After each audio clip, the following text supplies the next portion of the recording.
thank you for joining with me. We are with Ken Wapnick, PhD, in his journey through the text of A Course in Miracles.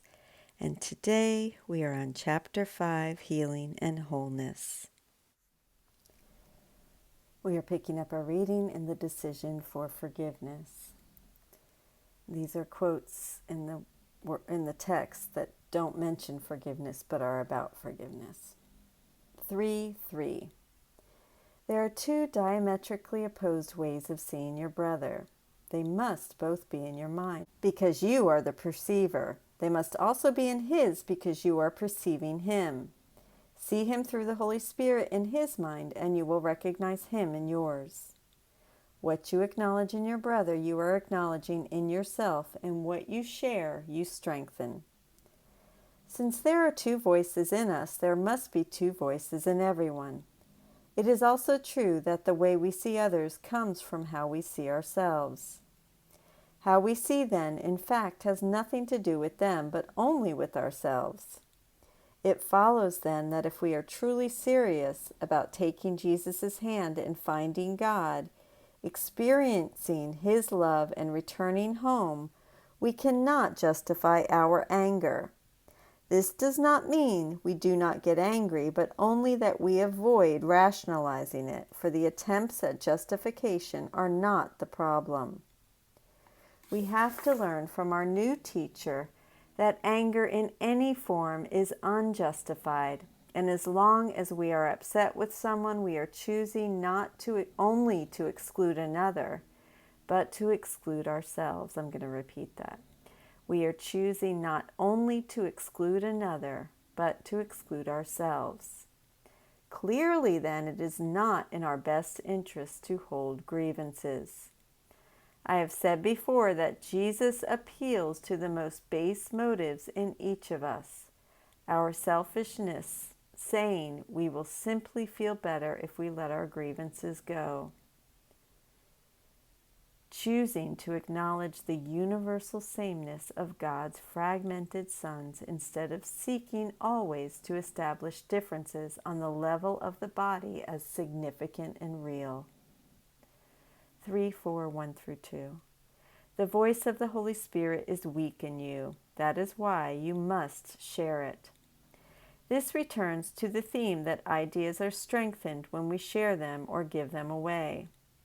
On the other hand, the Holy Spirit's voice is weak in us when we value separation, which is also why we attack others.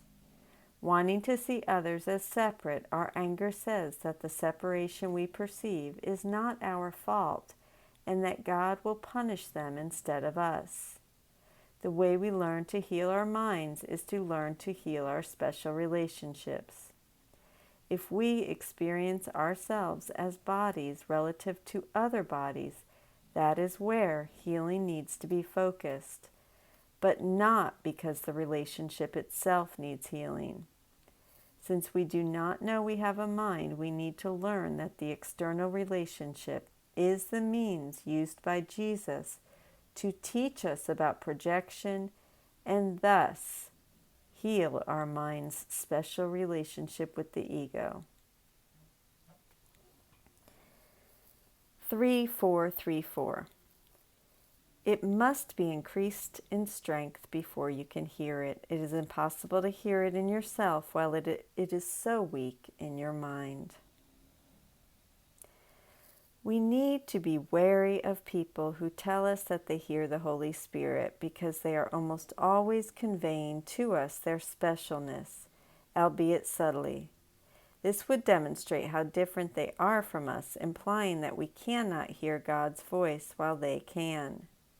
Since the Holy Spirit is the voice of unity, we can again see that the thrust of this course is that if we are serious about developing a relationship with Jesus or the Holy Spirit, we must be serious about not seeing separation or meaningful difference between us and anyone else.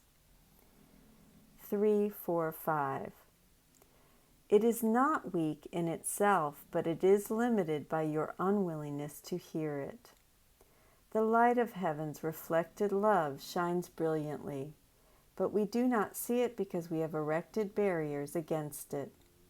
The Holy Spirit's song of forgiveness is sung beautifully, but we do not hear it because we have chosen to drown it out with the ego's raucous shrieks of specialness.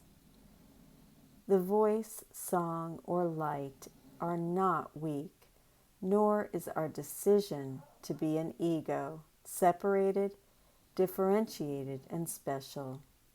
The mind's strength simply needs to be redirected, as we have manifested separation, differentiation, specialness and specialness in our projected relationships.